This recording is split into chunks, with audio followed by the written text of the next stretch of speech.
suis avec le président de l'Union nationale des combattants pour les Yvelines. Oui.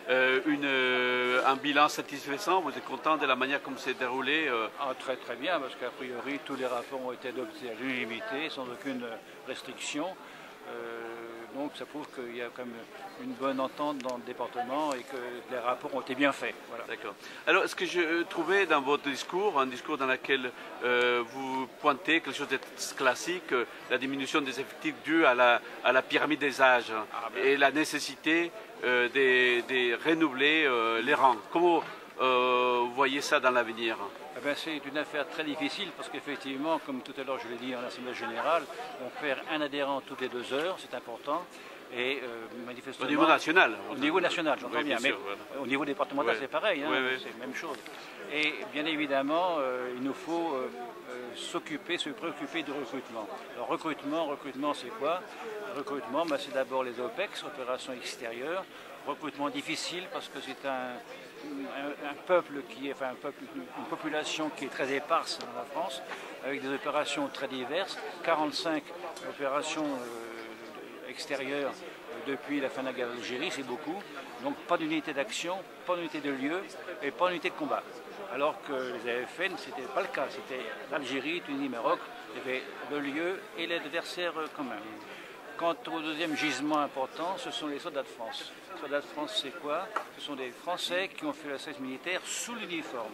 Je dis bien, pas de coopération technique. Bien sûr. Donc c'est sous l'uniforme. Oui, mais c'est le cas, absolument, c'est très bien. Et manifestement, là, il y a encore un gros gisement. Et vous allez parler aussi des CIRFA. Le CIRFA, c'est autre chose. CIRFA, le CIRFA, voilà. c'est le centre de recrutement des armées. Oui. Et manifestement, quand on est avec eux à l'engagement qu'ils prennent d'être militaires, souvent, ils nous rejoignent, soit en cours de leur service militaire, soit après leur service militaire. C'est donc aussi une source de recrutement. Bien évidemment, c'est moins important que les soldats de France, c'est évident, mais pour autant, c'est un gisement qu'il faut exploiter. Une dernière question, donc les prochains congrès, donc en 2018, c'est à Andrézy, alors si je comprends bien. Le prochain congrès, on fait un congrès tous les 2 ans maintenant. Oui. Parce que c'est une question d'organisation et puis de fatigue, et puis les gens commencent à patiner. Des soufflets aussi. Forcément. Et puis c'est des questions de moyens, parce que ça coûte cher un congrès, c'est évident. Alors le prochain congrès, effectivement, je viens d'avoir une candidature à laquelle je ne m'attendais pas du tout. Donc, à Andrézy, c'est tout près d'ici malgré tout. Et c'est un joli coin et je pense qu'on devrait avoir un beau congrès dans ce coin-là. Mon collègue a une question pour vous. Alors, deux questions. Il y a eu la question de savoir si vous pourriez faire accepter l'obtention du titre de reconnaissance de la nation pour les membres de l'opération Sentinelle. C'est une grosse préoccupation, c'est évident. Parce qu'il y a quelques années de cela, quand ça a été instauré, on disait « mais ils se promènent, c'est pas bien grave ». C'est parfaitement faux. Ils se font attaquer régulièrement. Il y a des blessés. L'autre jour, les événements nous donnent raison. Ce qui veut dire qu'on est manifestement en état de guerre. Parce que la guerre, c'est pas forcément maintenant des guerres armées contre armées, c'est plus ça. C'est vrai que c'est un terme qui a été employé par les politiques. Absolument. Et maintenant, c'est une guerre diffuse. On ne connaît pas l'ennemi, on ne le voit pas. Et d'un seul coup, il vous poignarde dans le dos, ou il vous fait un attentat à la bombe ou à la grenade, ou à l'explosif en ceinture, donc on ne peut pas s'y attendre, et c'est imprévisible. Donc ce qui veut dire qu'il faut absolument, si on veut être en guerre, et on est en guerre, le président de la République l'a dit, il faut absolument se donner les moyens matériels, humains et armement. C'est évident, donc c'est une chose très importante, et on n'a pas fini, ça ne fait que commencer. Alors une question un peu plus, on va dire, polémique, j'annonce un peu la couleur. Vous voulez une association qui est apolitique, neutre, mais tout de même où il a été question dans les intervenants d'un jugement assez sévère à l'égard d'un des candidats à la présidentielle. Parce qu'il a été, quand on est candidat à la présidentielle, mon cher monsieur, on commence par respecter la France.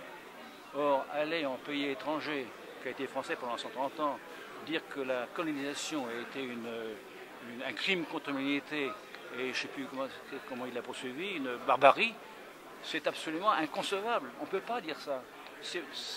Ça dépend des sensibilisations, des sensibilités de chacun.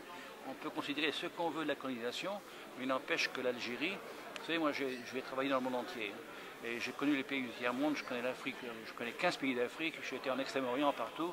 L'Algérie était un pays fantastique quand on l'a quitté. Malheureusement, c'est plus tout à fait la même chose maintenant. Mais on n'a pas le droit de dire qu'on a fait un crime contre l'humanité quand on a été en Algérie. C'est parfaitement faux, d'une part. Et en plus, le dire en pays étranger, c'est ça qui n'est pas normal. Alors et pour finir, donc, vous avez annoncé... Parce que, attendez, ça c'est pas fini. Parce que s'il est comme ça maintenant, quand il va être président de la République, vous allez voir la mondialisation et tout le bazar, on va plus être français, c'est évident. Entendu. Alors pour finir, plus par rapport à vos activités, vous avez annoncé que votre prochain congrès, enfin Assemblée Générale, aurait lieu à Andrézy. À Andrézy, oui, tout à fait. Alors vous savez déjà la date? Ah non, non, pas du tout. Non, ça serait plutôt au mois d'avril? On vient de découvrir le... Ah ben c'est dans cette période-là, voilà, tout à fait. On fait d'abord l'Assemblée Générale des présidents, et ensuite on fait le congrès. Le congrès qui n'est pas du tout comme maintenant, on a fait les rapports d'activité, d'occupation, enfin comment dirais-je, le contexte vivant d'une association, avec tous les rapports qu'il faut faire, mais là c'est plutôt une manifestation extérieure. Nous, on se montre au congrès. Il y a des discours aussi, il y a des discours. Il y a forcément des discours, mais ce ne sont pas des discours sur des comptes rendus d'activités, des sociétés. Non, c'est des discours généraux. Voilà, des discours généraux. En tout cas, merci. En fait, si vous voulez, c'est une image extérieure qu'on veut donner de l'ONC. Voilà. Merci beaucoup de votre propos et puis à bientôt, Monsieur le Président.